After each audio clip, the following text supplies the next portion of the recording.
नमस्कार, बहुत स्वागत है आपका डेली 24 भारत में। मैं हूं आपके साथ अनीता शर्मा और शुरुआत करते हैं उत्तर प्रदेश की बड़ी खबरों से। कन्नौज में जिला अधिकारी आशुतोष मोहन अग्निहोत्री ने सभी बोर्ड के स्कूली संचालकों के साथ बैठक करके फीस और कोर्स के नाम पर हो रही मनमानी पर सख्त रुख अपनाया।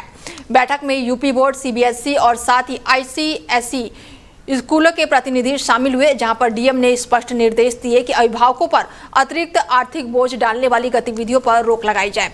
बैठक में पुलिस अधीक्षक विनोद कुमार और एआरटीओ भी मौजूद रहे। एसपी ने स्कूलों में सुरक्षा व्यवस्था मजबूत करने और सीसीटीवी कैमरे लगाने और अराजक तत्वों की जानकारी तत्काल पुलिस को देने के निर्देश दिए। विद्यालय जिसमें सभी बोर्ड शामिल थे, सीबीएसई, आईएससी, यूपी बोर्ड और बेसिक शिक्षा परिषद के इन विद्यालयों के प्रधानाचार्य को बुलाया गया था। जनपद में विद्यार्थियों को सहूलियत मिले, उनको निर्धारित दाम पर ड्रेस, पुस्तक और फीस, इनके सबके मानक तय हैं। इनके बारे में इनको सबको अवगत कराया गया और प्रधानाचार्यगण से अनुरोध किया गया है कि पूरी पारदर्शिता से इन सभी के दाम वेबसाइट पर रहें, साथ ही साथ विद्यालय के नोटिस बोर्ड पर चस्पा रहें। इसमें ये भी बताया गया कि जो विद्यार्थियों की ड्रेस है वो 5 साल से कम अवधि में नहीं बदली जाती है, इसको अनावश्यक न बदला जाए ताकि अभिभावकों पर कोई वित्तीय बोझ न बढ़े। इन्हीं सब के साथ आज हम लोगों ने इनके साथ डिस्कस किया। कप्तान साहब भी थे, ट्रांसपोर्ट के अधिकारी भी थे। विद्यालयों के वाहन और विद्यालयों की सुरक्षा को लेकर सीसीटीवी लगाए जाने के मुद्दे पर भी हम लोगों ने चर्चा की है और मैं उम्मीद करता हूं कि जनपद कन्नौज में विद्यार्थियों को और अभिभावकों को सहूलियत मिलेगी। विद्यालय जिसमें सभी बोर्ड शामिल थे, सीबीएसई, आईएससी। अमरोहा के हसनपुर नगर में स्मार्ट मीटर को लेकर लोगों का गुस्सा फूट पड़ा है। एक मोहल्ले की महिलाओं समेत कई लोग बिजली विभाग के एसडीओ कार्यालय पहुंचे और स्मार्ट मीटर से जुड़ी समस्याओं को लेकर जोरदार विरोध दर्ज कराए। प्रदर्शन के दौरान नाराज लोगों ने हसनपुर ब्लॉक तिराहे पर जाम लगा दिया, जिससे कुछ समय के लिए यातायात प्रभावित हो गया। मौके पर पहुंची पुलिस ने स्थिति को संभाला और जाम को किसी भी तरह से हटवाया। प्रदर्शन कर रही महिलाओं ने आरोप लगाया कि स्मार्ट मीटर लगाने के बाद से उन्हें लगातार परेशानियों का सामना करना पड़ रहा है और कुछ उपभोक्ताओं ने यह भी कहा कि भुगतान के बावजूद घर में बिजली आपूर्ति प्रभावित हो रही है। और वही बिजली विभाग के एसडीओ मिथिलेश कुमार ने कहा है कि सभी शिकायतों को गंभीरता से लिया जा रहा है और समस्या के समाधान के लिए लगातार प्रयास किए जा रहे हैं। मामला इतना भैया 3 दिन से लाइट नहीं आ रही है, लाइट काट रखी है, सप्लाई बंद कर रखी है, अंदर की बाहर की आ रही है। 3000 का बिल आता, कभी 2000 का बिल आता, कभी 4000 का आता, और बिल पूरा कहाँ से करा, कहाँ से इनकी मांग करा। कुछ सम्मानित उपभोक्ता महिला रूप में कुछ लोग आए थे हमारे यहाँ, तो उनकी समस्या कुछ बता रहे थे कि स्मार्ट मीटर से संबंधित है। तो व्यक्तिगत मैंने कहा कि जिसकी भी समस्या हो वो मुझे अवगत करा दे, मैं उसको बैठा के, जैसे किसी का बिल खराब है, अगर किसी को लग रहा है कि मेरा बिल गड़बड़ आ रहा है तो उसको मैं तुरंत दिखवा के सही करा दूँगा। और किसी का मान लीजिए वो है, किसी का लोड ज़्यादा आ रहा है, उसको लग रहा है कि लोड ज़्यादा आ रहा है, तो उसका भी सत्यापन करा के मैं उसको करेक्ट करा दूँगा। चाहिए हमें, नए मीटर नहीं चाहिए। नाम क्या आपका? हमारा कमलेश नाम है। अच्छा, कहाँ की रहने वाली है? अच्छा, क्या मामला जो यहाँ आई हो? ये पुराना मीटर चाहिए, नहीं चाहिए। गरीब गिरगा कहाँ से देगा? अपने खाने की करे या बच्चों को देगा या अपने दुख बीमारी को देगा? क्या देगा? हमें तो चाहिए, बलिया के पूर्वांचल सिनेमा हॉल के पीछे स्थित नवेरी ताल की जमीन एक बार फिर से विवादों में आ गई है। करोड़ों की इस जमीन को लेकर दो पक्षों के बीच लंबे समय से चला आ रहा विवाद अब खुलकर सामने आ गया है।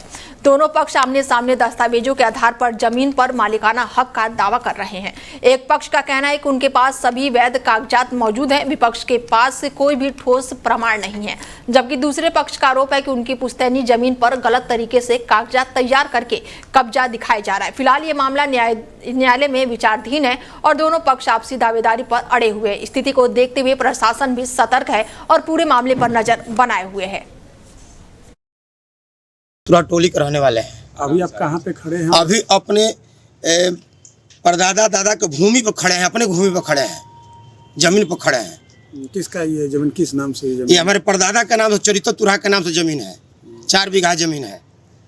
तो अभी खतौनी पे किसका नाम? खतौनी फर्जी चढ़ा लिया गया भाई, हमारा नाम शुरू से चला आ रहा है, उसको गायब करा दिए लोग। अब फर्जी से खतौनी पर चढ़ा दिए लोग नाम, तो उसके खिलाफ हम 229 मुकदमा किए हैं और चल रहा है 84 से। कब से ये खतौनी पर नाम ये दर्ज हुआ है?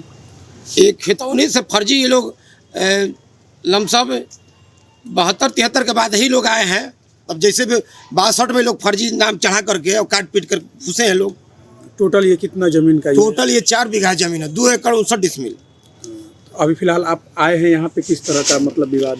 ये बलिया एसडीएम से स्थगन आदेश है, इसमें क्रय विक्रय का रोक है। उसके बावजूद भी जबरदस्ती ये लोग प्लाटिंग के चक्कर में है, बेचने के चक्कर में, सीधे साधे लोगों का पैसा लूटने के चक्कर में है, प्लाटिंग करके हमारी जमीन। कैसी समस्या है? ये पूरी जमीन पूरी जमीन 5 अप्रैल 1929 के स्मृति पट्टा है हमारे परदादा के नाम से चरित्रपुरा है। हमारे परदादा और बाबा और पिताजी हम काबिज चले आ रहे हैं। ये लोग जबरदस्ती बार बार कोर्ट का उल्लंघन कर रहे हैं, गायब ओरिजिनल चीज को दिखा नहीं रहे हैं, गलत चीज को पेश करके अपना काम करा रहे हैं। तो पूरा टोली। वाराणसी के लालपुर पांडेपुर क्षेत्र में पुलिस और एसओजी की संयुक्त टीम ने बड़ी कार्रवाई करते हुए 88 किलो गांजा बरामद किया है और इस कार्रवाई में एक आरोपी को गिरफ्तार किया गया है, जिसकी पहचान कपिल देव के रूप में हुई है, जो बुलंदशहर के रसूलपुर का निवासी बताया जा रहा है। पुलिस के अनुसार ये कार्रवाई मुखबिर की सूचना पर की गई है। चेकिंग के दौरान एक संदिग्ध बोलेरो वाहन को रोका गया, जिसकी तलाशी में भारी वाहन में गांजा बरामद हुआ है। बरामद मादक पदार्थ की अनुमानित कीमत करीब 8 लाख रुपए बताई जा रही है। पुलिस ने बताया है कि गिरफ्तार आरोपी के खिलाफ पहले से भी कई आपराधिक मामले दर्ज है, जो आगे की कार्रवाई के बाद से न्यायालय में पेश किए जाएंगे। एक बोलेरो है जिसमें कि 2 लोग काफी मात्रा में गांजा लेकर वहां पर पार्क है और आगे के लिए कहीं जा रहे हैं। सूचना मिलते ही तुरंत टीम डिस्पैच हुई और माल को बरामद किया गया है, जिसमें कि एक वाहन है बोलेरो और उसके साथ करीबन 88 किलो गांजा है और एक अभियुक्त की गिरफ्तारी मौके से हुई है। सुसंगत धाराओं में मुकदमे पंजीकरण के उपरांत हमने इससे पूछताछ भी करी है और इस आदमी का नाम कपिल देव है। ये बुलंदशहर का रहने वाला है और पता करने पर हमें ये चीज ज्ञात हुई कि इसके ऊपर 2 पहले से भी मिर्जापुर जनपद से एनडीपीएस के ही मुकदमे पहले भी दर्ज। तो इनका पूरा गैंग है, जिसके ऊपर अभी हमारी सर्विलांस टीम लगी हुई है, जिससे कि सोर्स और डेस्टिनेशन दोनों का हम पता कर सके और आगे ये कहाँ कहाँ इस प्रकार की कार्य और कहाँ कहाँ ये माल को लेकर जा रहे थे, उस पूरे चीज का खुलासा हम करेंगे। उस बाकी जो लोग हैं इनके गैंग के वो भी पकड़े जाएंगे। जो गांजा पकड़ी गई है इसकी मूल्यांकन कीमत कितनी है? देखिए, मूल्यांकन के लिए भी सैंपलिंग और मूल्यांकन के लिए अभी भेजा हुआ है। अनुमानित कीमत करीबन कितना बताया, 8 लाख के करीब। वाराणसी के बहुचर्चित टेक्साल सिनेमा गोलीकांड मामले में करीब 24 साल के बाद विशेष न्यायाधीश यजवेंद्र विक्रम सिंह की अदालत ने बड़ा फैसला सुनाया है। अदालत ने साक्ष्यों के अभाव और संदेह का लाभ देते हुए सभी आरोपियों को बाइज्जत बरी कर दिया है। इस मामले में विधायक अभय सिंह सहित अन्य आरोपी विनीत सिंह, संदीप, संजय, विनोद और सत्येंद्र सिंह को भी अदालत में बेनिफिट ऑफ डाउट देते हुए दोष मुक्त कर दिया गया है। अदालत ने माना है कि अभियोजन पक्ष आरोपों को संदेह से परे साबित करने में असफल रहा है और ये मामला 4 अक्टूबर 2002 का है, जब तत्कालीन विधायक धनंजय सिंह के काफिले पर फायरिंग का आरोप लगाया गया था, जिसके बाद से उनके गनर और ड्राइवर घायल हो गए थे। इसके बाद से ये केस पूर्वांचल की राजनीति में लंबे समय तक चर्चाओं में रहा। फैसले के बाद से कचहरी परिसर में कड़ी सुरक्षा व्यवस्था की गई, जहां बड़ी संख्या में पुलिस बल और पीएससी तैनात रहे। करीब 2.5 दशक पुराने इस मामले के फैसले के बाद से राजनीतिक हलचल एक बार फिर से तेज हो गई है। माननीय न्यायालय का आभार व्यक्त करते हैं। माननीय न्यायालय ने पूर्ण दोष के आधार पर मुकदमे में हमें बरी किया। जिस तरीके से देखा जाए, आपने भी एक इंटरव्यू में कहा था कि उसमें धनंजय सिंह जो है सफारी पे नहीं थे, जेसीबी पे थे, जबकि वो जो नंबर, देखिए ऐसा है, एफआईआर में जो नंबर लिखा है, उनके 161 के बयान जो नंबर लिखा है, माननीय न्यायालय के समक्ष जो उन्होंने बयान दिया उसमें लिखा है, जो उन्होंने क्रॉस किया उसमें जो नंबर बोला है, वो सारे नंबर जेसीबी मशीन के नंबर है। और जिस सफारी गाड़ी से वो बता रहे हैं, क्या कहते हैं कि इस पे गोली चली, वो गाड़ी कभी कस्टडी में ली ही नहीं गई। जिस पे गोली चलती है उसका टेक्निकल मुआयना होता है, फॉरेंसिक जांच होती है, गाड़ी कस्टडी में ली जाती, फिर गाड़ी रिलीज की जाती है, गाड़ी जरूरत पड़ने पर कोर्ट में प्रस्तुत की जाती है। वो गाड़ी कभी आई ही नहीं। ये पूरा केस ही फैब्रिकेटेड था। जिस समय घटना घटी में सरकारी अस्पताल में अयोध्या जिले में भर्ती था, मुझको चोट लगी थी। आज भी देखिए सिर पर चोट का निशान है, कान कटा हुआ है, कान का निशान है बाएं तरफ पूरा। तो उस समय सरकारी अस्पताल में भर्ती था, गाड़ी कोई थी ही नहीं, जेसीबी नंबर था। इस तरीके से बहुत से फर्जी चीजें हैं जिसके आधार पर माननीय न्यायालय ने समझा, परखा और हमें संभल पुलिस को बड़ी सफलता मिली है, जहां पर 1 लाख रुपए के इनामी वांछित आरोपी अरविंद को मुठभेड़ के दौरान गिरफ्तार कर लिया गया है। ये कार्रवाई अर्थला चौराहे के पास चेकिंग के दौरान की गई है, जहां पर आरोपी ने पुलिस पर फायरिंग की, जिसके बाद से पुलिस की कार्रवाई में आरोपी गंभीर रूप से घायल हो गया। उसके दोनों पैर में गोली लग गई। घायल आरोपी को तुरंत ही सरकारी अस्पताल में भर्ती कराया गया। पुलिस ने उसके पास से तमंचा, कारतूस और बाइक और कई दस्तावेज बरामद किए। पूछताछ में आरोपी ने अपने भाई संतोष और साथी मनोज के साथ मिलकर वाहन लूट और दोहरे हत्याकांड में शामिल होने की बात स्वीकार की है। धनारी थाना क्षेत्र में 82/26 जो डबल मर्डर का केस लिखा गया था, उसमें वांछित अभियुक्त अरविंद जो है वो कल रात पुलिस मुठभेड़ में ये अरेस्ट हुआ है। और इसमें अरेस्ट करने वाली टीम हमारी जो सर्विलांस सेल की टीम है और जो एसओ धनारी है, ये लोग शामिल रहे हैं। इसके पास से एक अदद मोटरसाइकिल प्लेटिना और कुछ अभिलेख जो है वो बरामद हुए, साथ ही साथ एक 315 बोर का कट्टा और पर्स इत्यादि ये बरामदगी पुलिस टीम के द्वारा की गई। सर, कितने आरोपी अभी फरार है और कितनों को? अभी देखिए, जो प्राथमिक जानकारी जो अभी तक विवेचना से जानकारी प्राप्त हुई है, उसमें एक अभियुक्त, इसका भाई संतोष, वो अभी और है, जिस पर 1 लाख रुपए का इनाम रखा गया है। सर, लूट हुई गाड़ी बरामद हुई है नहीं? लूट में और जो इस घटना में प्रयुक्त गाड़ी की बरामदगी है, तो टीम जो है वो लगी हुई है और शीघ्र ही संतोष की और गिरफ्तारी और जो गाड़ी की बरामदगी है वो सुनिश्चित की जाएगी। अमेठी क्षेत्र के मखदूमपुर कला गांव में चोरी की घटनाओं पर रोक नहीं लग पा रही है। ताजा मामला बकरी चोरी की घटना सीसीटीवी कैमरे में कैद हो गई है, जिसका वीडियो सोशल मीडिया पर वायरल हो रहा है। ग्रामीणों के अनुसार कुछ दिन पहले इसी गांव में चोरों ने गेहूं की बोरियां भी चोरी कर ली थी और उन्हें बेच दिया था। लगातार हो रही घटनाओं से लोगों में नाराजगी और दहशत का माहौल है। फिलहाल पुलिस ने मामले का संज्ञान लिया है और सीसीटीवी फुटेज के आधार पर चोरों की पहचान करने की कोशिश की जा रही है। अमेठी में महिला आयोग की उपाध्यक्ष अपर्णा यादव का दौरा किया है और जहां पर उन्होंने गायत्री परिवार द्वारा आयोजित कलश यात्रा में हिस्सा लिया और भगवान शंकर के मंदिर में पूजा अर्चना की। इसके बाद वो जिला रिसोर्ट सेंटर में राष्ट्रीय महिला आयोग द्वारा नारी शक्ति बंधन एक्ट के तहत आयोजित महिला सशक्तिकरण कार्यक्रम में शामिल हुई। कार्यक्रम में महिला एसडीएम और एसपी सहित कई अधिकारी और बड़ी संख्या में महिलाएं मौजूद रहीं और इस दौरान उन्होंने महिलाओं के सशक्तिकरण और उनके अधिकारों को मजबूत करने पर जोर दिया और सरकार की योजनाओं की जानकारी साझा की। आज मेरा तो यहाँ पर सरकारी कार्यक्रम और दूसरा विषय जो है गायत्री परिवार का एक बहुत बड़ी विशाल कलश यात्रा निकली है और इस प्रकार की कलश यात्रा निकलने से जो है आम जनमानस में सनातन के प्रति श्रद्धा बढ़ती है। मेरी बहुत शुभकामनाएं हैं पूरे गायत्री परिवार को अमेठी। नोएडा में एक मेड का विषय चल रहा है, उनके जो है खर्चों के लिए कि सस्ती दर पर वहाँ काम कर रही हैं, तो ऐसा वो लोग धरना भी दे रही हैं, उनके लिए क्या कहेंगे? देखिए, ये प्रशासनिक भी है और जो है उनकी जो मांगे हैं उसका उचित उन्मूलन करके जो भी व्यवस्था हो सके उनके हक में होनी चाहिए, क्योंकि जितनी भी कार्य प्रणाली है उनके बिना देखिए घर हम नहीं मैनेज कर सकते, तो उनकी भी मांगे सुननी चाहिए। बाकी जो है प्रशासन अपनी तरफ से जो भी व्यवस्थित कर सकता है, व्यवस्था कर सकता है, वो करेगा। और मैं एक बात का खेद जरूर जताना चाहूँगी कि जिस प्रकार से धरना प्रदर्शन में ईंट पत्थर चले, उस तरीके की चीज़ें नहीं होनी चाहिए। इससे किसी को भी चोट लग सकती थी और भी चीज़ें हो सकती थी और वहाँ पे एक ऐसा माहौल क्रिएट किया गया जिसमें लॉ एंड ऑर्डर डिस्टर्ब हुआ। इस प्रकार की घटनाओं से किसी भी कन्नौज के सदर कोतवाली क्षेत्र के मकरद नगर में प्रीपेड स्मार्ट मीटर के विरोध में महिलाओं का गुस्सा जो है वो फूट पड़ा है। बड़ी संख्या में महिलाएं अधिशासित अभियंता कार्यालय पहुंची और जोरदार प्रदर्शन करते हुए कार्यालय का घेराव कर दिया। प्रदर्शनकारी महिलाओं का आरोप है कि स्मार्ट मीटर लगने के बाद भी बिजली बिल पहले की तुलना में काफी अधिक आ रहा है, जिससे आम लोगों पर आर्थिक बोझ बढ़ गया है। विरोध के दौरान महिलाओं ने कार्यालय के अंदर ही नारेबाजी शुरू कर दी, जिससे माहौल तनावपूर्ण हो गया। स्थिति को देखते हुए पुलिस बल मौके पर पहुंची और महिलाओं ने चेतावनी दी कि यदि उनकी समस्या का समाधान नहीं हुआ तो आंदोलन और तेज किया जाएगा।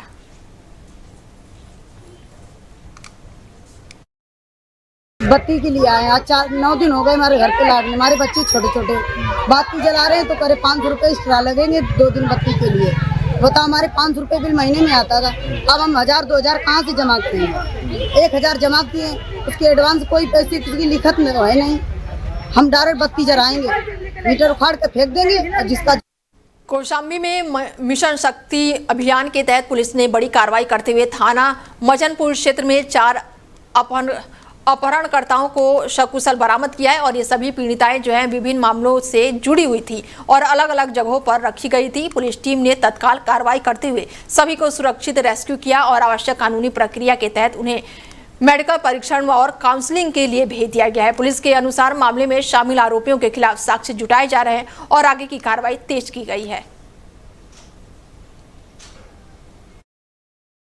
जैसा कि आप जानते हैं, माननीय मुख्यमंत्री जो द्वारा मिशन शक्ति फेज 5 का सेकंड फेज चल रहा है, जिसके तहत नारी सुरक्षा, नारी शक्ति, नारी स्वावलंबन से संबंधित विभिन्न विभागों से समन्वय स्थापित करते हुए महिलाओं एवं बालिकाओं की सुरक्षा सुनिश्चित की जा रही है। साथ ही उसी अनुक्रम में थाना मंझनपुर की टीम ने 4 विभिन्न मुकदमे में 4 लड़कियों की बरामदगी अलग अलग स्थानों से आज की है, जिसको माननीय न्यायालय प्रेषित किया गया और उनके माता पिता को हैंडओवर करने की कार्रवाई कराई जा रही है। जो भी इसमें दोषी होंगे उनके खिलाफ वैधानिक कार्रवाई जो भी उचित होगा वो। बहराइच में अखिल भारतीय विद्यार्थी परिषद के छात्रों ने विभिन्न मांगों को लेकर कलेक्ट्रेट के पास जोरदार प्रदर्शन किया। बड़ी संख्या में छात्र जिलाधिकारी कार्यालय पहुंचे और अपनी मांगों को लेकर ज्ञापन सौंपने की कोशिश की। जिलाधिकारी के मौजूद न होने पर जब अपर जिलाधिकारी संज्ञान लेने पहुंचे तो छात्रों ने उपेक्षा का आरोप लगाते हुए सड़क जाम कर दिया और जमकर नारेबाजी की। दौरान पुलिस के साथ हल्की नोकझोंक भी हुई, जिससे मौके पर तनाव का माहौल बन गया। छात्रों के मुख्य मांगों पे विश्वविद्यालय द्वारा परीक्षा पैटर्न में अचानक से ही बदलाव को वापस लेने और निजी स्कूलों द्वारा की जा रही कथित आर्थिक मनमानी पर कार्रवाई शामिल रही। जैसे कि आप सभी जान रहे हैं कि अगर स्टूडेंट्स को दिक्कत हो रही है तो वो किधर जाएंगे? जिलाधिकारी के पास नहीं जाके वो प्रधानमंत्री के पास जाएंगे। हमारी समस्याएं कौन सुनेगा? हमारी समस्याएं जाके हम लोग प्रधानमंत्री से तो बोलेंगे नहीं। हम लोग की हमारे जिले में कई बार स्टूडेंट्स को लेके समस्याएं हो रही हैं, लेकिन आज तक जिलाधिकारी का रिकॉर्ड रहा है कि वो कभी भी सड़क पे उतर के स्टूडेंट्स की बात नहीं सुने। आज आप क्वेश्चंस MCQs दे रहे हैं, छात्र जितने भी पढ़ने वाले बच्चे हैं वो आज पेपर को लिखते हैं तो वो उनके अंदर उम्मीद रहती है कि कहीं ना कहीं वो आधे नंबर से तो पास होंगे, लेकिन आज आप MCQs करते रहे हो तो आपके पास एक भी नंबर नहीं रहेगा। तो इसका मतलब कि हम सारे बच्चे पढ़े ना, हम लोग BA की परीक्षा दे रहे हैं, ना कि IAS PCS का एग्जाम दे रहे हैं। तो अगर ऐसा रहेगा तो हम लोग आज पूरा दिन यहीं पे चक्का जाम लगाए रहेंगे और इसके लिए चाहे हम लोगों को पूरी रात ही क्यों ना बैठना पड़े, क्योंकि हम लोग अगर जिलाधिकारी को यहाँ चुनते हैं अपने जिला के लिए इसलिए चुनते हैं कि वो आए हम सभी जिला वालों को और साथ ही हम स्टूडेंट्स के लिए वो समस्याओं को दूर करें, ना कि वो जाके कहीं और बाकी अलग कामों में अपना टाइम वेस्ट करें। किस कोर्स की तैयारी कर रही हैं? मेरा तो मैं इसी कॉलेज की पढ़ी हुई छात्रा हूँ और अभी तो मैं अयोध्या में पढ़ाई कर रही हूँ। बहराइच जिले के थाना मोतीपुर क्षेत्र में 32 साल की महिला ने घर के अंदर साड़ी से फंदा लगाकर आत्महत्या कर ली। मृतका की पहचान पूजा पत्नी चंद्रिका प्रसाद वर्मा के रूप में हुई है। जानकारी के अनुसार घटना के समय घर के अन्य सदस्य खेत पर गए थे। वापस लौटने पर परिजनों ने पूजा को फंदे से लटका पाया। पूजा की शादी करीब 10 साल पहले हुई थी, जिसके 3 बच्चे हैं और जिसमें से 1 बेटी और 2 बेटे शामिल हैं। मृतका के चाचा पप्पू ने आरोप लगाया कि पूजा का गाँव के ही रहने वाले युवक अजय से पिछले 1 साल से प्रेम प्रसंग चल रहा था। परिजनों ने इस मामले में हत्या की आशंका जताते हुए पुलिस से जांच की मांग की है। ये बात यही था, एक लड़के से फंसी थी गांव में, वही मार के टांग दिया। कितने दिनों से संबंध था इसका? इसका मान के चलो 1 साल से था। पति कहाँ रहता है? पति तमिलनाडु है। किस चीज़ में लटकी मिली है ये साड़ी में लपटी मिली है। कहाँ, घर में मिली है घर से कुछ दूर पे? घर में ही मिली। घर के अंदर मिली है? घर के अंदर मिली। तो क्या इससे पहले भी कभी विवाद हुआ था इसका? हाँ, ये सब बीच बीच में होता था। तो आज क्या घटना किया? आज घटना यही हुआ कि मार के टांग दिया गया। हमको फोन गया कि तुम्हारी भतीजी मर गई, इसका बाप कोई नहीं है। इसका बाप भी प्रदेश में, हम लोग चाचा हैं। मौत इसकी कहाँ हुई है? मौत वहीं घर पे ही हुई थी। ससुराल में या मायके में? ससुराल में। कौन सा गाँव है? गुलरा। थाना हमारा भदैयापुर, मौजा महेशपुर। जहाँ मरी है ये? गुलरा गाँव है। गुलरा गाँव। थाना कौन सा लगेगा? थाना मोतीपुर। क्या नाम बताया था महिला का? पूजा। पति का नाम? बहराइच के थाना दरगाह क्षेत्र में 45 साल के नफीस अहमद की एक दर्दनाक सड़क हादसे में मौत हो गई। जानकारी के अनुसार वो एक शादी समारोह में शामिल होकर ऑटो से वापस लौट रहे थे और अचानक से ही सामने आ रहे राहगीर महिला आ जाने के कारण वाहन को बचाने के प्रयास में ऑटो अनियंत्रित होकर डिवाइडर से जा टकराया, जिससे नफीस अहमद गंभीर रूप से घायल हो गए। उन्हें तुरंत अस्पताल में भर्ती कराया गया, लेकिन इलाज के दौरान उनकी मौत हो गई। हादसे के बाद से परिजनों में कोहराम मचा हुआ है और पूरे इलाके में शोक का माहौल बना हुआ है। बांदा के गिरवा थाना क्षेत्र में हुसैनपुर खुर्दा गांव में 11,000 केवी हाई टेंशन तार टूटकर एक टायर की दुकान में गिर गया है, जिससे निकली चिंगारी ने देखते ही देखते भीषण आग के रूप धारण कर लिया।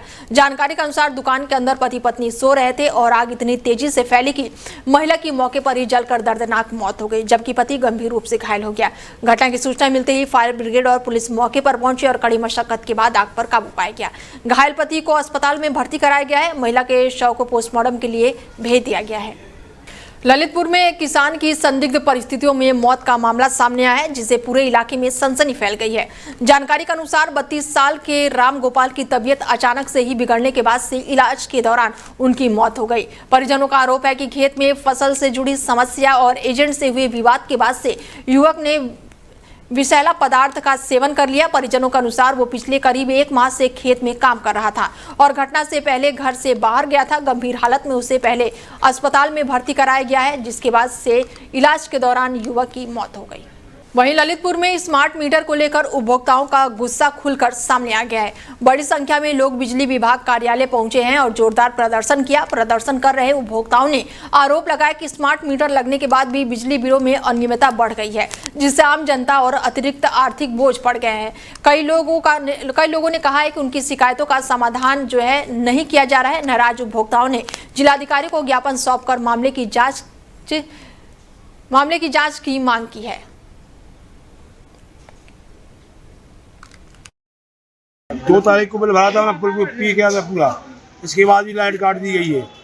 पता नहीं चल रहा कितना बिल है कितना नहीं है। पहले 2-3 सौ रुपये आती थी बिल, आज 2-3 हज़ार रुपये आने लगी। किस मोहल्ले के हैं आप? चौमियाना। मतलब कहाँ तक कमाए? बिल के लिए कमाए कि बच्चों के लिए कमाए?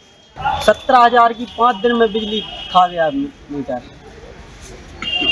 और हमारे पास स्क्रीनशॉट भी है उसका।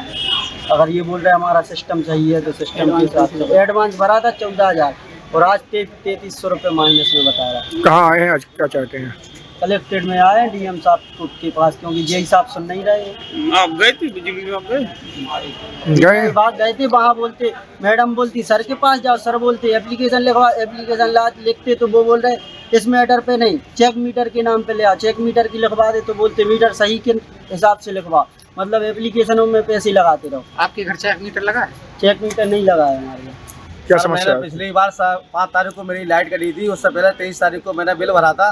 13 दिन में लाइट कट गई थी हमारी। फिर मैंने 5 तारीख को लाइट कटने के बाद 7 तारीख को फिर मैंने 1155 रुपये भरा।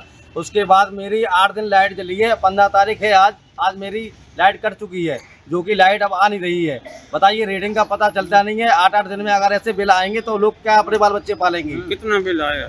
बिल तो आ ही नहीं रहा, उसमें मैसेज ही नहीं है। बिल का मैसेज देते नहीं है, लाइट काटने का कोई मैसेज नहीं देते, मन मर्जी काट देते हैं, मन मर्जी बिल भरवाते हैं।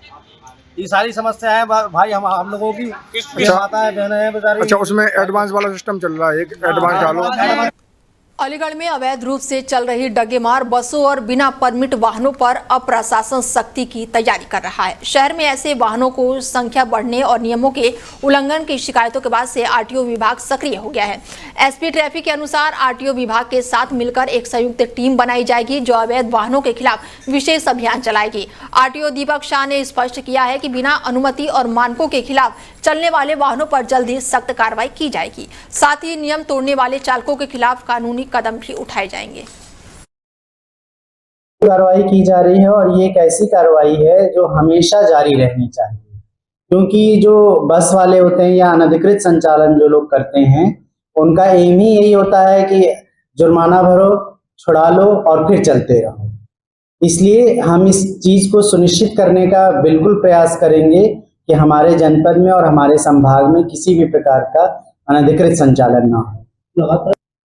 बिल्कुल जारी होगा, क्योंकि वो अपना जुर्माना भर के फिर चलने लगते हैं। कहीं ना कहीं उनके इस आवागमन में उनको निश्चित रूप से बहुत फायदा होता होगा, लेकिन हम अपनी टीम को लगाकर पूरी तरह से इस अवैध संचालन को रोकने का भरसक प्रयास करेंगे। जी कार्रवाई की जाएगी। कार्रवाई वही चेकिंग चालान की कार्रवाई की जाएगी, उन्हें बंद करने का भरपूर प्रयास। कानपुर पुलिस विभाग में लापरवाही का बड़ा मामला सामने आया है, जहां पर नियमों के विरुद्ध 48 पुलिसकर्मियों को अतिरिक्त वेतन दिए जाने का खुलासा हुआ है। जांच में पाया गया है कि लंबी छुट्टी पर रहने के बावजूद भी कुछ पुलिसकर्मियों को अतिरिक्त वेतन जारी कर दिया गया है। मामला सामने आने के बाद से विभाग ने तत्काल कार्रवाई करते हुए गलत भुगतान की वसूली कर ली है और इस गंभीर लापरवाही में एक कांस्टेबल, एक हेड कांस्टेबल और 2 एएसआई सहित कुल 4 पुलिसकर्मियों को निलंबित किया गया है। सभी के खिलाफ महाभियोग जांच भी शुरू कर दी गई है और आगे की कार्रवाई की संभावना जताई जा रही है। देखिए, ये चूँकि पुलिस विभाग में एक जो अराजपत्रित कर्मचारी हैं उनके लिए जो नियमित रूप से अपनी सेवाएं देते हैं उनके लिए 1 महीने अतिरिक्त जो अवकाश है वो 1 महीने का अतिरिक्त जो वेतन है वो दिया जाता है। इस प्रकरण में जो कुछ कर्मचारी जो लंबी छुट्टी पर गए थे, जो निर्धारित क्राइटेरिया के अनुसार जो ईएल या अन्य जो परिस्थितियां हैं उनमें जो लोग साल में जो छुट्टी पर जाते हैं या अनुपस्थित होते हैं, उनको ये जो अतिरिक्त 1 माह का वेतन है वो नहीं मिलना चाहिए।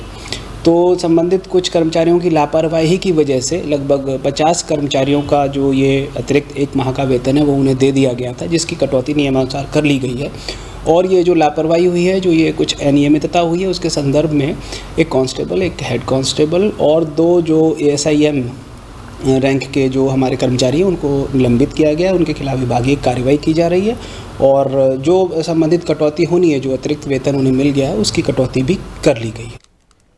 वहीं कानपुर विकास प्राधिकरण ने अवैध कब्जों के खिलाफ बड़ा अभियान चलाते हुए सनी गांव में तालाब की भूमि को कब्जा मुक्त कराया। कार्रवाई के दौरान लगभग 0.051 हेक्टेयर भूमि पर अवैध निर्माण हटाया गया है, जिसकी अनुमानित कीमत करीब 10 करोड़ रुपए बताई जा रही है। जॉन 4 टीम और पुलिस बल की मौजूदगी में अवैध निर्माण को ध्वस्त किया गया है और पूरी जमीन को पुनः सरकारी नियंत्रण में ले लिया गया है।